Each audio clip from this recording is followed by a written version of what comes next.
Legend has it that he was born during a raging thunderstorm in 1877. A prophetic beginning for the fury and violence that would dominate the life of Pancho Villa.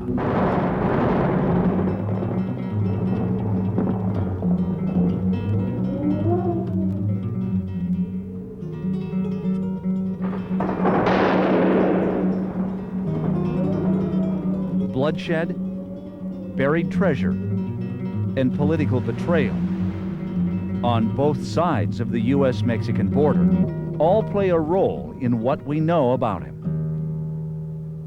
But for years, experts have disagreed about whether Pancho Villa was a decorated national hero or a merciless outlaw. The truth falls somewhere between the facts and folklore that have surrounded him for almost a century. Who was Pancho Villa? In terms of the revolution, I think it was the strongest revolutionary in Mexico. He would take anything he wanted, any food, any women, or whatever he wanted, and that he was a very ruthless man. Pues para mí y para muchas gentes. For me, and for many people, he was a military genius, a great leader. Not just with a gun or a machete, but with his mind. My opinion is that he was an evil person. He was very violent. He was very cruel. He was not a hero. He was an assassin. Y era un hombre muy carismático. Era un hombre que era capaz. He was a very charismatic man and would help the people who needed him. That's where the legend of the Mexican Robin Hood comes from.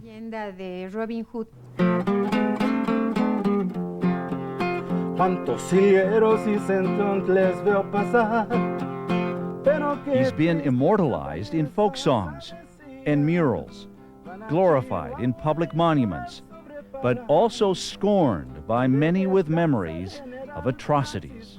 He grabbed the baby by the feet and slammed the baby head first onto the street. Thereafter, he killed every member of her family. He would cut off the soles of people's feet and drag them behind horses. He would go in and he would kill children when he felt that they were part of the landed aristocracy. And he would do things that were to us, as you know, in a civilized society, just disgusting. But I can say that it was a war. You cannot stop doing brutal things in a war. He was a Robin Hood. He robbed from the rich, he gave to the poor. He killed the poor, he killed the rich. He stole from the rich, he stole from the poor. ¡Que viva mi general Francisco Villa! History books know him as Francisco Villa, but he was born Doroteo Arango. He came from a poor family in the state of Durango. He was born in San Juan del Rio. Like millions of impoverished Mexican peasants, Doroteo seemed destined to a life of backbreaking labor under hopeless debt to a rich hacienda owner. The poor people in this country became poorer, you see, and the rich people became richer. It was a system where the common man had no vote, no say whatsoever in the type of government that was looking after his interest, or supposedly looking after his interests. In the late 1800s, Mexico was ruled by the tyrannical regime of President Porfirio Diaz, who held power for almost 30 years. It was a time of tumultuous unrest in a struggling nation whose history was already drenched in the blood of freedom fighters. A young peasant boy with a quick temper was about to emerge as a key figure in a decade of devastating civil war that would change the history of North America forever. At the age of 12, while working on a hacienda, Doroteo killed an aristocrat who had raped his sister.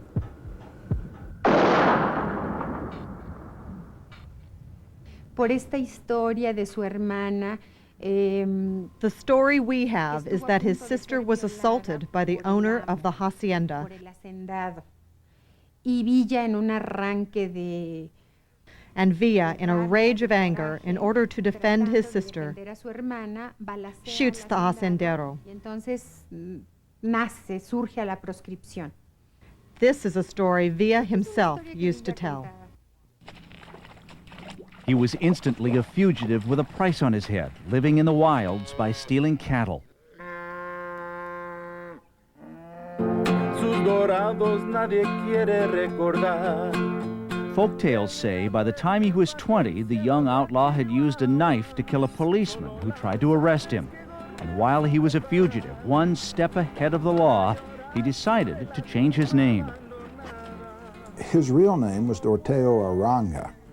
And where the Pancho Villa comes from, most people still argue. Some say that it came from an uncle, some say it came from a grandfather, some say it came from a friend who was slain.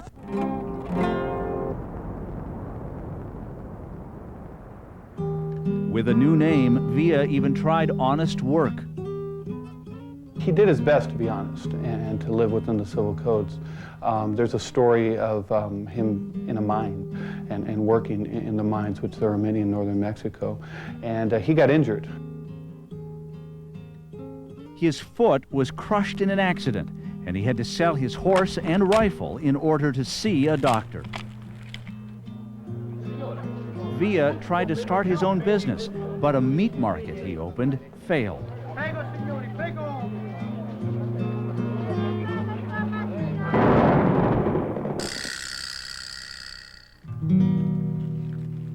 Pancho Villa returned to the hills of northern Mexico to do what he was good at.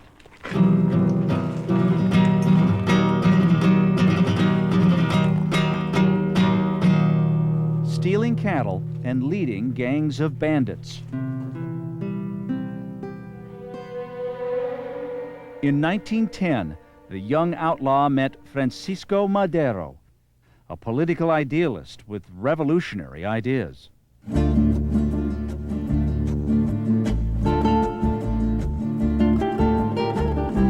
Madero gave voice to the common people's outcry for freedom. Pancho Villa joined the uprisings and was now fighting for a cause. He was either feared or admired, depending on what end of his pistol you happened to find yourself looking at.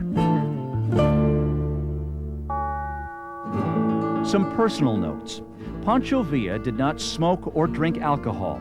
He did believe in marriage. And how? He was married in church ceremonies dozens of times.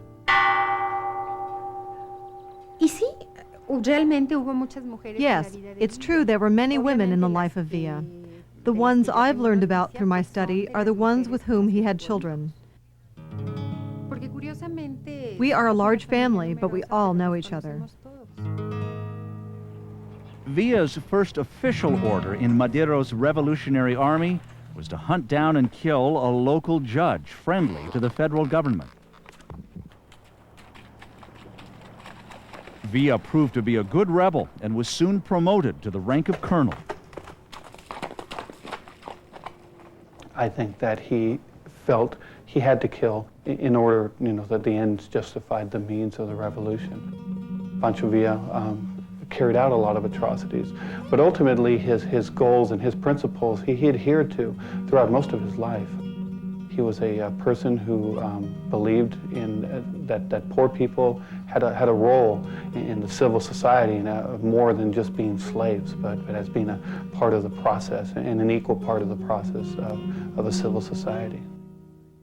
In his lifetime, he was known by many names, perhaps the most fitting, El Alacrán, the scorpion, because like that tiny predator native to the Mexican desert, Pancho Villa would prove to be mysterious, elusive, and most of all, deadly.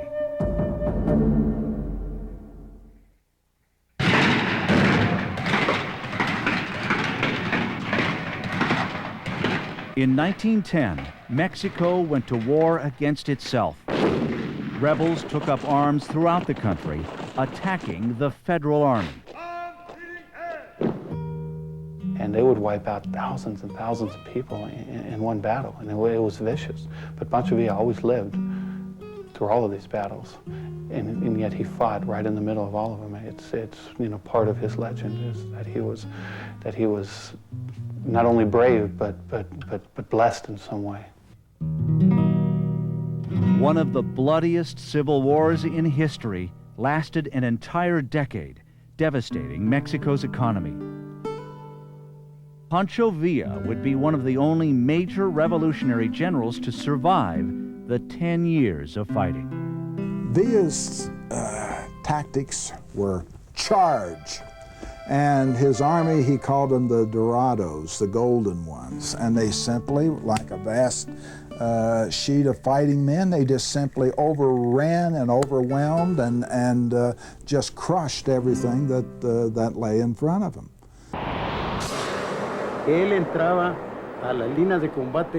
As a general, he went into battle at the head of his troops.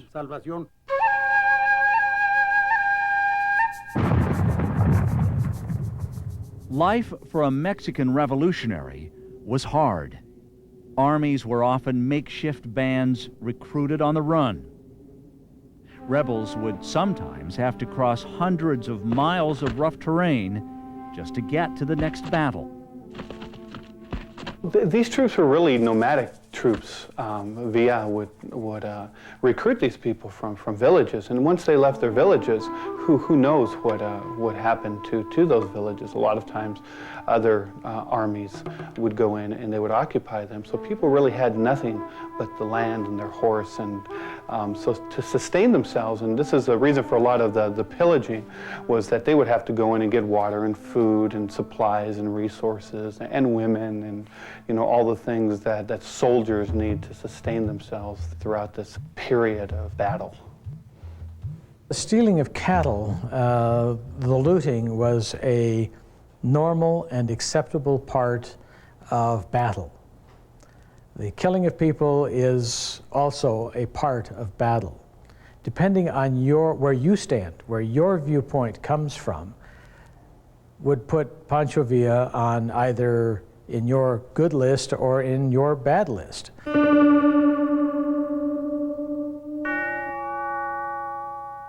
In the early 1900s, while Mexico anguished in the throes of revolution, the United States, in drastic contrast, was emerging as a global industrial power,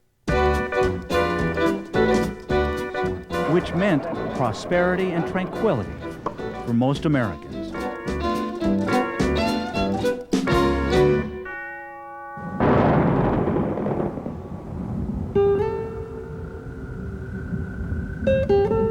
Meanwhile, in Mexico, there were few jobs not connected to the huge haciendas or the military call to arms. Americans could read the daily newspaper accounts of the turmoil in nearby Mexico while enjoying the relative affluence of their own lives. In 1911, in the United States, you could buy a new wool-tailored men's suit for $18. The latest fashion Sunday hat for $5, a lady's corset for $1,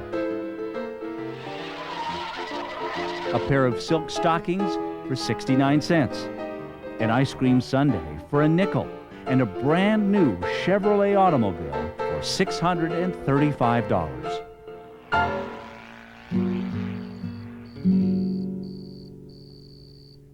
Across the border, many Mexicans could barely scratch out a living. Mexico's industries and transportation systems lay in ruins.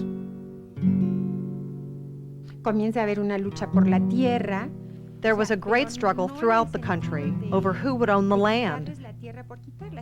There were many different needs for revolt and reform. The most successful revolutionary generals, including Pancho Villa, were those who could continue to find ways to rearm and resupply their armies. Pancho Villa stands out primarily because of all the leaders of the Mexican Revolution, he was one of the few who were one of the people.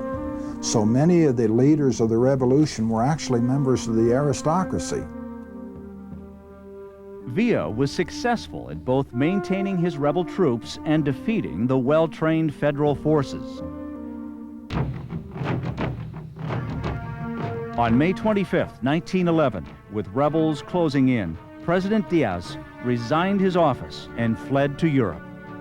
But the vanquished dictator's exile from Mexico only heralded in a new series of revolts, this time with revolutionary leaders turning against each other to seize power for themselves. In 1912, Pancho Villa was arrested and charged with refusing to obey the orders of his commanding officer in the Revolutionary Army. Villa was sentenced to death by firing squad. He was before a firing squad, and they had put the bandana on his eyes, and they were ready to shoot him. And at the last minute, Francisco Madero, who was the president of Mexico at the time, and very loyal to Villa, as Villa was loyal to him, intervened and put an end to it. And legend was built, and it grew, and it grew, you know, out of these type of stories. Villa had many close calls with death. And there were a growing number of political rivals who would be happy to see him dead. Villa was blamed for every crime anyone ever committed. They'd always say, Villa did it, Villa did it, it was Villa, but they were lies. Villa was sometimes not even aware of what all of his men were doing. Imagine 100,000 men under your command, and some of those men were reckless. President Madero, in order to save Villa from all the accusations, sent him to prison in Mexico City. There, Villa befriended a legal clerk. Through his friendship with this legal clerk, he basically was able to maneuver himself and get a disguise as a lawyer, and he basically just walked right out of the prison in lawyer's clothes, and nobody noticed. He escaped from the jail, and he went to El Paso. Pancho Villa, once again a fugitive, fled to the United States. But after only a month, word came that President Madero had been assassinated by political rivals in Mexico City. Villa openly wept at the news of the assassination of his old friend. He returned to Mexico, vowing to avenge Madero's death. With the assassination of Francisco Madero, the Mexican Revolution begins again, and Villa, who is in El Paso, probably doesn't have but 30 people he can call on, and yet he crosses a river and he hasn't gone but a mile and he's got 100 people, and he's gone 10 miles and there is 1,000, and he has gone 50 miles and there is 15 or 20,000 men, and they are following him, and it is Villa's army that is actually cutting through the core of Mexico, knocking flat one city right after another, and it is Villa who is leading the army. Villa marched through the state of Chihuahua and into the capital city. He came to Chihuahua on December 8, 1913, and he took the city. And next day, he was nominated governor of the state. Pancho Villa, the one-time petty outlaw who had become a general in the Revolutionary Army, had moved into the governor's palace, the same place from where warrants for his arrest had once been issued. Here, Villa discovered the power of the pen and his own executive orders. He confiscated all the lands of the landlords of the states. He confiscated all the enterprises, all the banks, factories, everything. He lowered the price of meat and of bread so that all the people could eat well. Villa even had his own money printed, which was accepted in transactions with American companies. Because during this period, most political experts in the United States believed it was only a matter of time before Pancho Villa would become president of Mexico.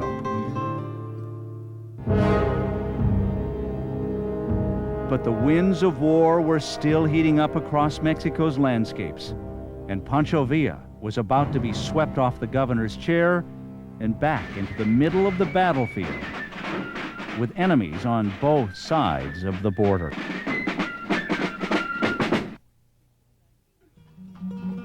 Between 1913 and 1914, Villa's Revolutionary Army won major battles as far north as Juarez and as far south as Zacatecas. Pancho Villa was truly the last of the warlords. The William Wallaces, the Alexander the Greats, who would be on their horse and would charge in this blitzkrieg fashion and just wipe people out. And these were the warlords who won warfare through sheer courage. And that was Pancho Villa's legend.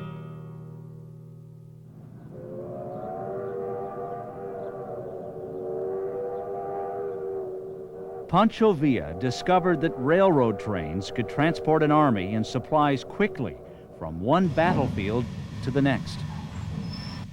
Villa ordered his soldiers to ride on top of the railroad cars and the horses inside. Good war ponies were much harder to find than soldiers. A common practice for rebel generals at the time was to bury stashes of money and arms that could easily be uncovered between battles. Rumors continually circulated that Pancho Villa's buried treasure was scattered throughout the Mexican landscape. Villa himself told some people that he had buried a large treasure in a cave outside of Chihuahua. He used that hidden treasure from time to time because he didn't have much trust in banks. In December 1914, Villa's triumphant army marched south all the way to the national capital at Mexico City.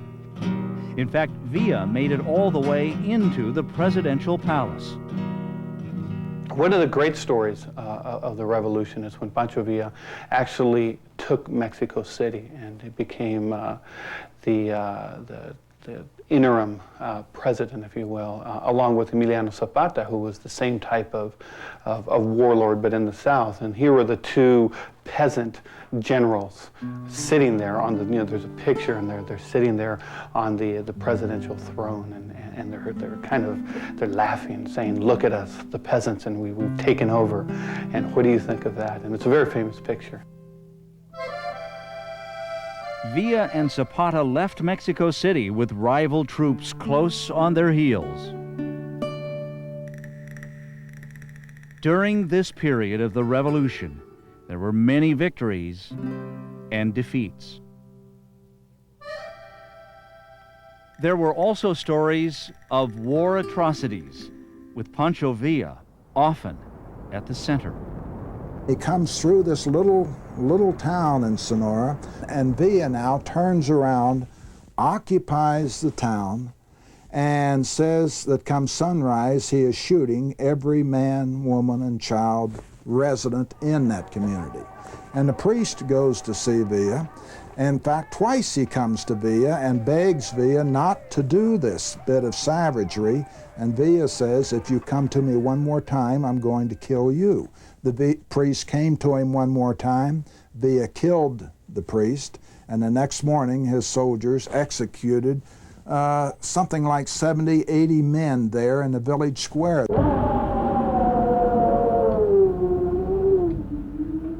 During the revolution, Villa did not believe he was committing crimes. He simply thought he was handing out his own form of justice. What is certain is that Villa's story is shrouded in the chaos of war. And his was a time in history when technology drastically changed warfare. Artillery, armored vehicles, rapid-fire machine guns all changed the balance of military power, usually in favor of the side with better financial backing.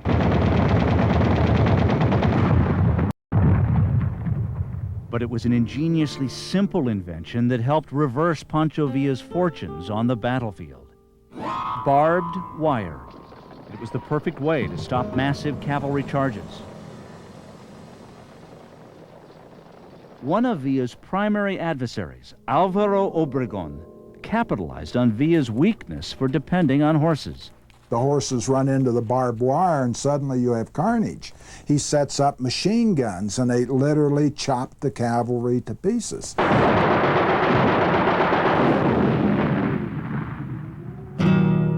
General Obregón defeated Villa in major battles at Querétaro, Celaya, and León. Villa lost thousands of men in a series of routs. He went to attack Agua Prieta. He was defeated and he came back to, he was defeated in Sonora and he came back to Chihuahua completely defeated and went to the mountains, to San Andres, and went back to the guerrilla fighting.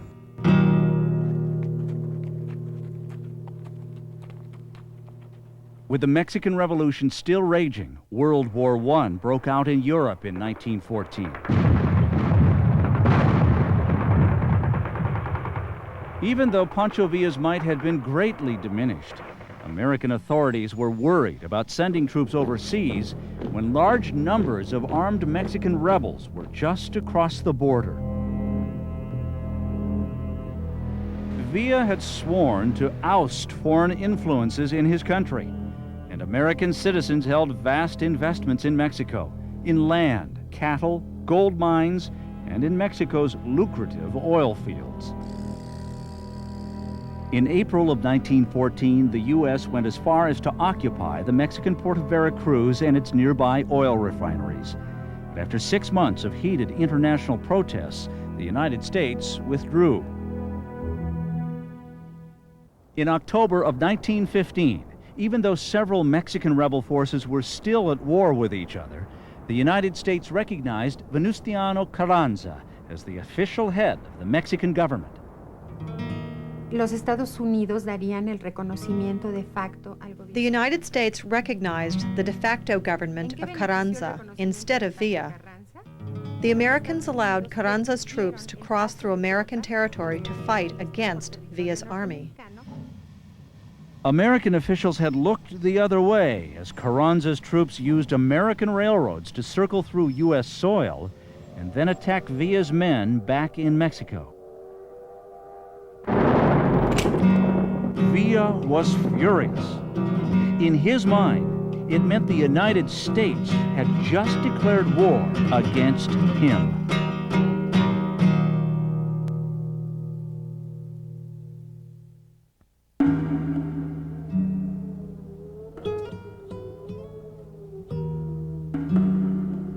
Well, I was approaching 4 years old. Of course, the sentries were the first ones who were killed, so there was really nothing to warn the town. March 9th, 1916, Pancho Villa attacked the U.S. border town of Columbus, New Mexico, while most of its residents were still asleep. My great-grandfather was one of the civilians that was killed in that raid.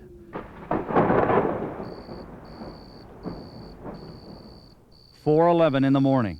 One of the first bullets fired hit a clock and froze the exact moment for history. My mother said that they were awakened by bullets hitting the pipes, and stove pipes, in the old-fashioned way of heating, of course, with little stoves. I think it was vengeance. And Villa needed arms, he needed food, he needed supplies. Pancho Villa had done the unthinkable. For the first time since the British sacked Washington, D.C. during the War of 1812, a foreign army had invaded U.S. soil. They had no warning. My grandmother, all of them were in their robes and nightgowns. The Villistas had a passion for looting. And they looted every store on Broadway Street, which is the main street of the village at that time. And they yanked the lockets off of my grandmother's neck and the rings off of my mother's fingers. The American soldiers at nearby Camp Furlong joined the battle, still under the cover of darkness. One of the big mistakes that the Villistas made was when they started the fire at the mercantile store. And then it caught the hotel on fire and it lit up the whole area so that the soldiers could see the Villistas to shoot them. At daybreak, survivors began to count the dead. One of the first to die, James T. Dean, a farmer from Iowa who had moved his family to the border town to start a new life. He took his final steps, trying to put out a fire at the town store. Well, it was as he was going down Main Street, he got to Broadway, which is the main four corners of town, and that is as far as he got. That's where his body was found, with 17 bullet holes in him. 19 Americans died that day. Their names are memorialized on 2 small plaques in town. 8 soldiers are listed and only 10 civilians. One name is missing because one of the casualties had not yet been born. The only woman that was killed was Bessie James, and she was with child. And this, today's standards, that would be a life.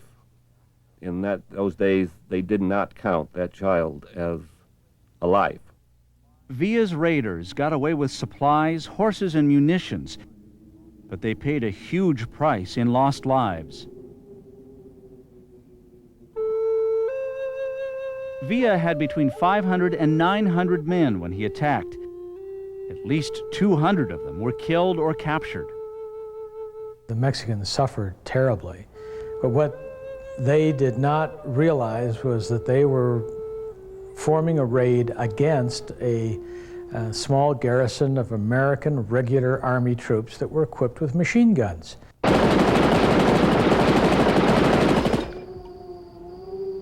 The raid was over in less than 3 hours.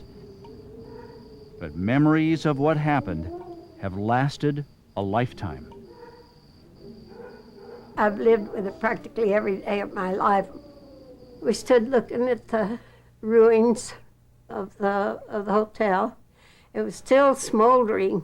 I guess it was mattresses and things. And they were crying, and my grandmother, they all put their arms around one another, and you know, to a child, I was very struck with, oh, why are they all crying? You know, my grandmother, whom I dearly loved. And where was the hotel? Why were all these horses dead and in the street? I mean, this is incomprehensible to a 4-year-old. News of the raid sent shockwaves throughout the United States, all the way to President Woodrow Wilson in the White House. As soon as the United States was attacked by a foreign country, which was Mexico, even though it was a revolutionary, President Wilson had the power, under emergency power, to call up state militias on an international incident, which that was. A reward of $5,000 was immediately issued for Francisco Pancho Villa, alive or dead. But the American government was also calling out its big guns. El cual daban $50,000. I heard that after the raid, some Americans offered $50,000 for Villa's head, delivered from here back to the United States. American newspapers, which once had printed sympathetic stories about the peasant revolutionary, were now calling for his arrest. Now, as far as the Americans are concerned, he is simply a butcher, and he needs to be caught and he needs to be punished. An American court even indicted Villa for the raid. And only 7 days after the raid on Columbus, General John Pershing led 6,600 American soldiers across the border in pursuit of Villa. Officially named the Punitive Expedition, it was significant for many reasons. It was the first time the United States used airplanes in combat. The first time the U.S. cavalry used mechanized vehicles, including trucks and motorcycles, in a military assault. Ironically, they had to use mules and horse-drawn wagons to carry the fuel for their new war machines. It's the last time an American soldier went into combat without a helmet. It's the last time an American soldier went into combat without a gas mask.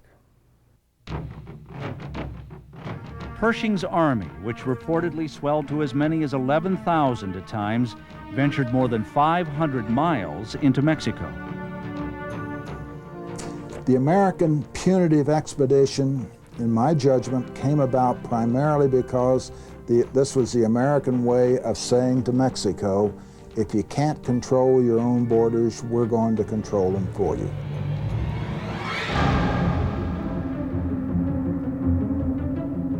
American newspapers closely watched Pershing's advance. There were even reports, which later proved false, that Villa had been captured or killed.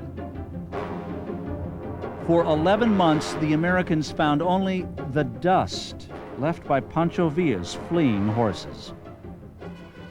At this same time, Villa was also a fugitive from Mexican federal troops. He eluded the formal armies of two countries and did it at will, which was very embarrassing to both sides.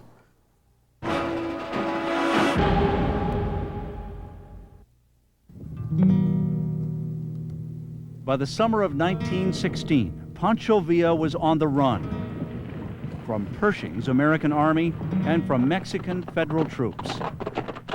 Everything was against him. The American government, the Mexican government, General Pershing and Mexican army, all the generals trying to kill him, and nobody could. General Pershing's army ventured as far south as the city of Parral in search of Villa, who easily hid in the rough terrain he knew so well. From Villa's hiding places, he'd laugh at the Americans searching for him. He'd say, "They're looking for the coyote, and the coyote is right behind them."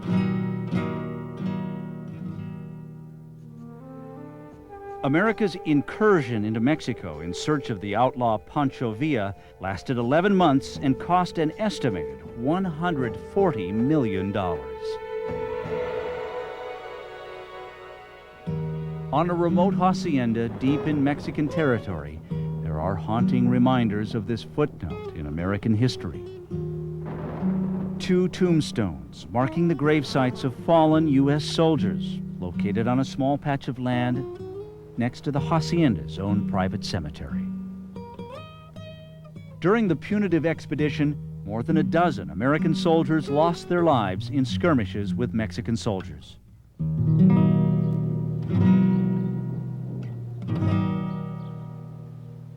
On February 5th, 1917, Pershing's army crossed the border back into the United States, never having caught as much as a glimpse of Pancho Villa.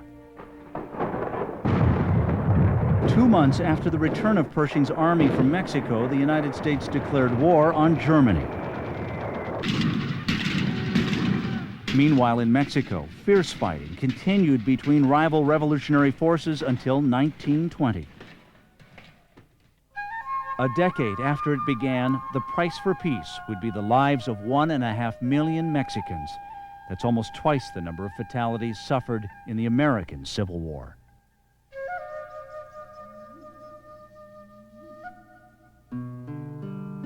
Pancho Villa was the last of the original revolutionary generals who had vowed to bring democracy to Mexico.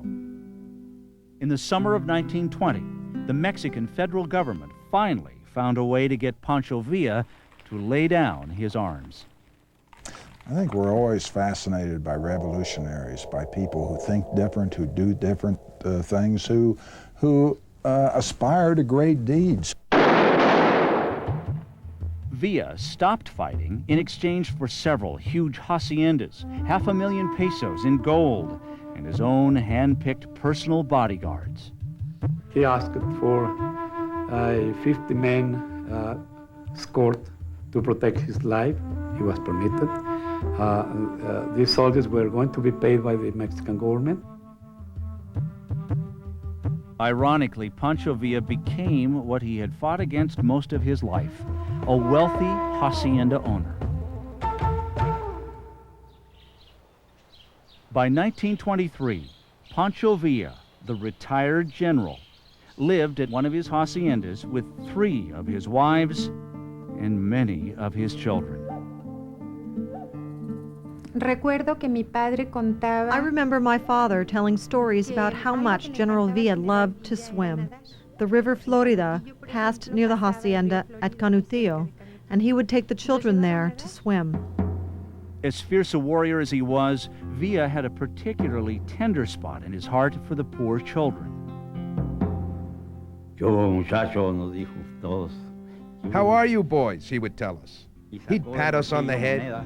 He'd take coins out of his saddlebag and give each of us one. 20 centavos for a child then was a great deal of money. You could buy 5 large candies, enough for the entire week. But a decade of bitter civil war had created many foes. You can't kill that many people without having a lot of people wishing you dead. And so as a result, he always traveled with bodyguards. July 23, 1923, Pancho Villa drives down this street in the city of Parral. As Villa's car slows down, 8 gunmen opened fire. The car crashes into a tree at the end of the street. Villa's body has 16 bullet holes.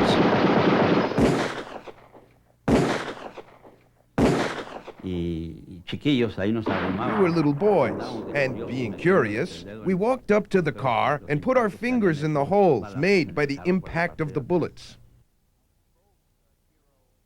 Both a hero and an outlaw, the warlord who survived countless battles ended his life on a quiet street while driving home to his hacienda.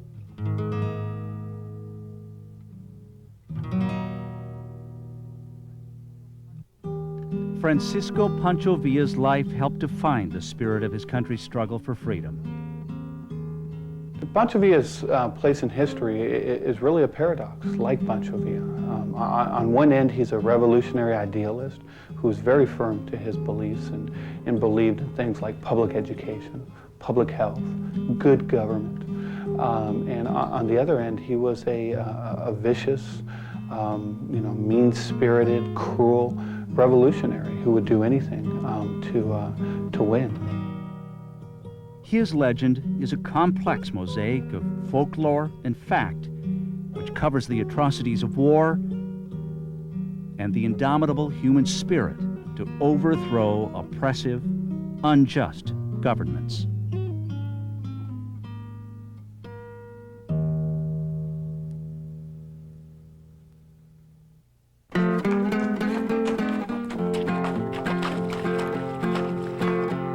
Cuántos jilgueros y sensontles veo pasar, pero qué tristes cantan esas avecillas. Van a Chihuahua a llorar sobre Parral, donde descansa el general Francisco Villa. Lloran al ver aquella tumba, donde descansa para siempre el general. Sin el clavel, sin flor ninguna, solo hojas secas la astral del vendaval. En el Parral descansa Villa, en el regazo.